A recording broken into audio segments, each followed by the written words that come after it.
everybody, and welcome back to Think for Yourself. Today, we have an interesting topic for you that's going to be coming off the backs of our Real Life Veracity series. So, if you haven't seen those, I'd encourage you to check those out. Now, please don't forget to like, subscribe, share, comment. And if you like these videos and will help support us, we'll leave a link for our Patreon page in the description. But without further ado, today's topic, we're going to be going over Bill H.R. 666. Yeah, 6. Now, it hasn't passed yet, but it was introduced on May 1st, 2020. And so if you read through it, It's just kind of unsettling. I mean, if you look at it like it's all innocent, if you don't look at it critically thinking, it sounds like a lot of good ideas. But if you really read into it, I still don't think it's something that can be trusted. So let's kind of read into some of this. We look into Section 1 here. It says this act may be cited as COVID-19 testing, reaching, and contacting everyone Trace Act. So notice the word everyone is in there. So let's go down to A here in Section 2. And it says here, the Secretary of Health and Human Services act through the Director of Centers of Disease Control and Prevention may award grants to eligible entities to conduct diagnostic testing for COVID-19, to trace and monitor the contacts of infected individuals. So to trace and monitor contacts. Okay, so what that means is if you've come in contact with anybody that has been told they have COVID-19, whether it's true or even if it's one of those false positive tests, then they're going to be contacting you at some point. So anyhow, to trace and monitor the contact of infected individuals and to support the quarantine of such contacts through, and it goes through a list of things, mobile health services, testing individuals. They go into talking about testing right here, quarantining at their residences, and some points they're talking about quarantining at hospitals.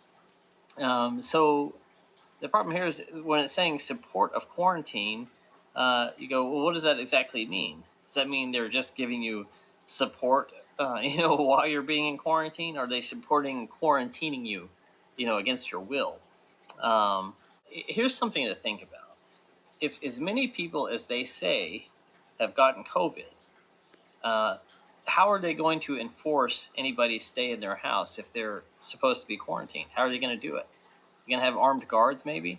Probably not, because there aren't enough armed guards to guard everybody's house, right? And you're not going to be able to, I guess some people would be going to the hospital, but you're not going to be able to keep an eye on everybody. And so that's kind of what we want to go through. Let me go through a little bit more of this, and we'll kind of build to the point. We're going to go down to F here, the section definitions. So some of these eligible entities that they're talking about are going to be, schools, school-based health clinics. Now, I'd imagine that would probably mean that they're going to be testing everybody's kids that are in school, because you're not going to set up a testing clinic. Let's say an elementary school, for example, it's got a clinic in it. I doubt you're going to have a sign in front of the school that says, COVID-19 testing here, because if somebody was sick, the last thing you need to do is bring them to a school with a bunch of kids, right?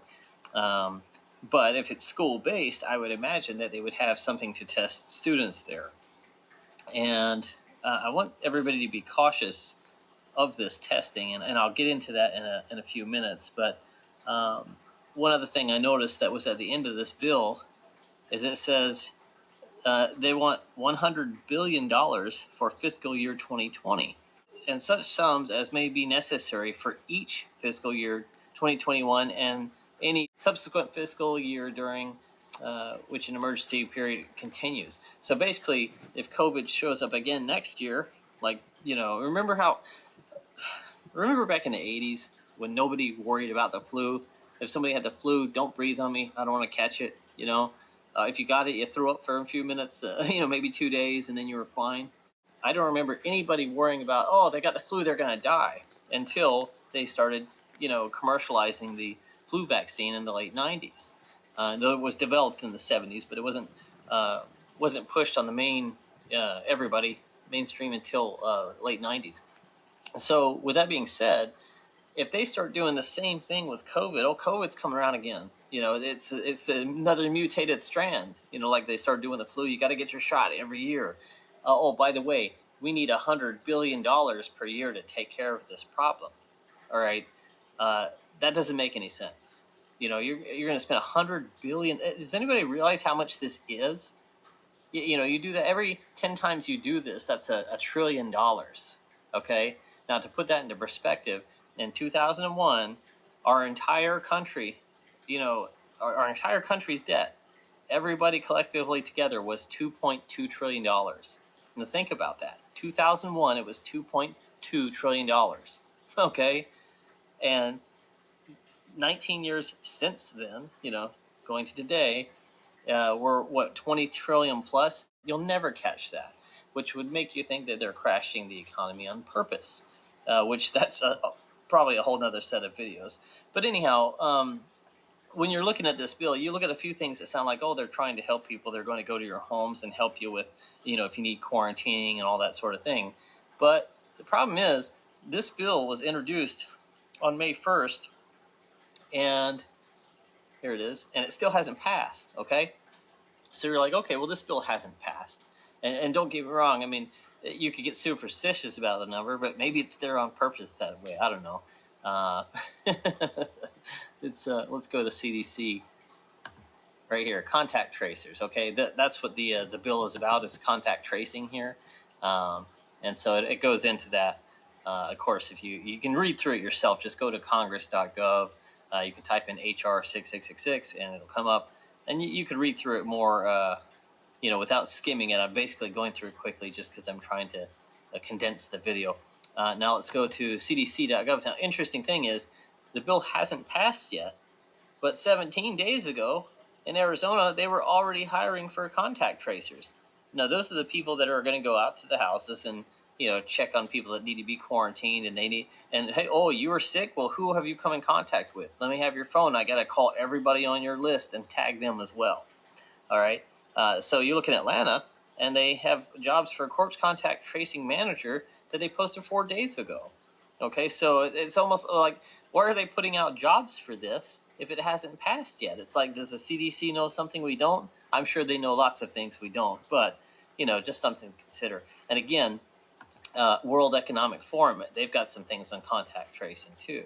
All persons considered to have contact with an infected person should be listed as contacts. Efforts should be made to identify every listed contact and to inform them of their contact status, what it means, the actions that will follow, and the importance of receiving early care if they develop symptoms. Contacts should also be provided with information and prevention of disease. So that sounds all nice, but here we have, in some cases, quarantine or isolation is required for high-risk contacts. So they're going to say that it's required. And again, how can they require me? If I'm in my home and I'm going to go to the grocery store, let's say you have a cough, right? Oh, you've tested for the antibodies that have COVID. Well, if you've seen the previous videos we did, where you see Dr. Andrew Kaufman, and he talks about why a antibody test is inaccurate. So in some cases, quarantine or isolation is required for high-risk contacts. Over here, it says regular follow-ups should be conducted with all contacts to monitor for symptoms of tests or signs of infection. So basically, if you had COVID or you took a test for it, and you tested positive, they're going to have regular follow-ups to check up on you and anybody you come in contact with. Now, if you're thinking to yourself, okay, this is all, quite conspiratorial, and you're making assumptions and things. No, I'm just reading between the lines. I'm not telling you what they're going to do, but it's not that hard to figure out if you pay attention. Check this out. Machine learning. This was on MIT Technology Review. Machine learning can check to see if you're social distancing properly at work. Now, if you go on to read this article, they're talking about, okay, people are 6 feet apart. This computer is scanning them and giving them the green light. But these two people, they're not 6 feet apart. They get the red light, right? Now, we know cameras are all over the place. You just go to the grocery store and count how many cameras are between the aisles. Do you really think those are for shoplifters? They all have facial recognition on them, right? And we're not even getting into biometrics yet. But that's something they want to push is biometrical identities. And I'm probably going to do that in the next video is a video on biometrics and what they're planning to do with like the digital IDs. But the thing is, they've already put software in place to see if you're social distancing. Okay, now, if that isn't creepy enough, we go over here. If it'll pull up here. Okay, here we go. It says, like it or not, tech companies can use your phone to locate data to map social distancing. All right. So basically, they can use your phone to check out your location to see where you're at. How are they going to map social distancing? Well, I think it's because if your phone is on you and it's got a GPS on it, and there's a whole nother video on you can disable that, they can still follow you. So, but imagine you're walking into the grocery store, you got your phone on you, and you walk past somebody that say they tested positive for COVID, right? Well, this person walked past somebody that had COVID, and they weren't 6 feet away from them, so now they're a contact risk. Okay, that's what they're talking about. You can go see right here. They've got pictures of people that they was this a Costco or something like that? Oh, Trader Joe's, and they're all spacing, distancing. So if you're not distancing and your phone pings and they say, oh, they didn't social distance properly, well, now that's gonna, if this bill passes, they're gonna be able to go to your house and check on you because you're one of the contacts that came in contact with somebody that had COVID. Now, why is this a problem? Well, again, going back to if they can't quarantine everybody at their house. They just don't have enough people to make sure that that happens. And I mean, you can't. You're not going to have enough rooms at the hospitals. At some point, the hospitals are going to actually need those beds for real cases. Whether it's surgeries, ER type of stuff, or long-term care, whatever it is. You can't have all your beds constantly filled with quarantine people. And so the problem there is if they can't monitor everybody at home and they can't monitor everybody at the hospital, then I would assume they would have to put up some sort of quarantine camp to take you to. Now, for those of you who think that that sounds like some nutty conspiracy theory, I want you to check out this. This was from the Gwinnett Daily Post, and now it says Georgia building COVID-19 quarantine facility in Monroe. All right. Well, check out the date, March 13th, 2020. Now, if you had seen a few videos before this, that's actually when the state of emergency was posted by the White House for the entire country for COVID-19. I think we have that right here. Yeah, issued on March 13, 2020. Proclamation on declaring the national emergency concerning the novel coronavirus disease. And this is on whitehouse.gov. Okay, so they issued this on March 13th. Well, check this out. This article was written on March 13th. And if I scroll down, you can see that they've already got half the foundation laid for this thing. So clearly, they knew before the state of emergency even happened, and they were already building this thing. I mean, you can see up here where they've already got cement poured. Obviously, they had to clear the land. Folks, that takes some time to do. You're not going to do that overnight. So clearly, they knew several weeks ahead of time, which again makes this whole thing very suspicious. Now, there's just one more thing that I'd like to point out, and that would be this headline from USA Today. It says, Coronavirus Live Updates. New York eases restrictions on gatherings in time for Memorial Day weekend. U.S. nears 100,000 deaths. So this is what I want you to focus on. May 23rd, U.S. nears 100,000 deaths. Okay, now think about that for me. And this isn't cases. This isn't, everybody who we diagnosed with symptoms and said had antibodies or whatever, but this is how many deaths. So if we go to our calculator here, there's roughly 330 million Americans. Now you can look this up. But this is our United States population. Now, if I were to multiply that times 1%, then we get 3,300,000. So 1% of the United States population is 3,300,000. So again, how do we get 100,000 deaths from this? Well, to divide it by 33. So if you divide this by 33, you get your 100,000. So 1% divided 33 times is 100,000. So let me put that in perspective for you. All right. So we're going to clear that out. We're going to take 1%. We're going to divide it 33 times. And look at this.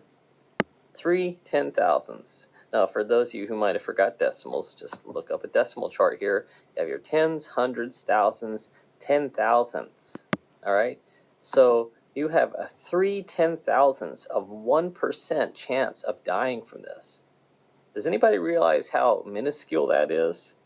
And so all this hype, all this sheltering in place, all the rules that they're putting in place to keep you safe, does it really make sense to shut down businesses and the country, to have people losing their jobs and losing their finances based on 3 10,000ths of 1%?